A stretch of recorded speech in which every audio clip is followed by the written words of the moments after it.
वैद मुआ रोगी मुआ, मुआ सकल संसार, एक कबीरा ना मुआ, जेही के राम आधार।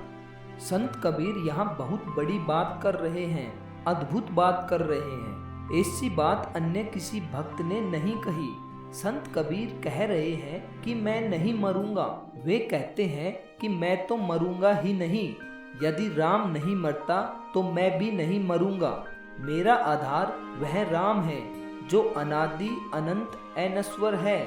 मैं उसी में लीन हूँ, इसलिए जब तक वह ब्रह्म है तब तक मैं भी हूँ। संत कबीर के राम राजा दशरथ के पुत्र श्री राम से अलग है। संत कबीर के राम तो ब्रह्म है। उनका कथन है, एक राम घट घट में बैठा, एक राम दशरथ का बेटा, एक राम का जगत पसारा, एक राम है सबसे न्यारा। अर्थात हमारी आत्मा राम है। दशरथ के पुत्र राम थे। ब्रह्मांड में जो परम चेतना व्याप्त है वह भी राम है। चौथा राम है पर ब्रह्म, अगम, अलख, अनामी। यह अनामी ही संत कबीर के राम हैं। जिस शक्ति में अंततः सारा ब्रह्मांड लीन हो जाता है, उसी में संत कबीर भी लीन हो चुके हैं।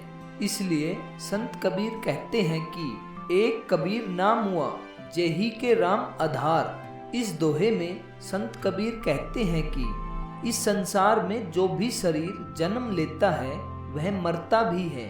वैद यानी चिकित्सक भी मरता है, रोगी भी मरता है, राजा, रंक, स्त्री, पुरुष आदि सब मरते हैं, केवल भक्त नहीं मरता है।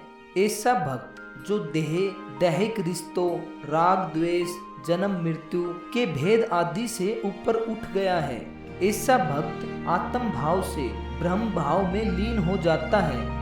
ऐसा भक्त देह नहीं है, देह तो जड़ है और भक्त चेतन है। इस तरह चेतन स्वरूप भक्त कबीर मरता नहीं है। संत कबीर का यह दोहा हमें समझाता है कि मनुष्य जब स्वयं को देह नहीं समझता है तो वह चेतन स्वरूप हो जाता है। जब हम अपनी देह से अनासक्त रहने का अभ्यास कर लेते हैं तब हमारी साधना अदेह स्तर पर पहुंच जाती है, जब हमें आत्म स्वरूप के दर्शन हो जाते हैं। इसी पर संत कबीर जी ने कहा है, वैद मुआ रोगी मुआ, मुआ सकल संसार, एक कबीरा ना मुआ, जेही के राम आधार।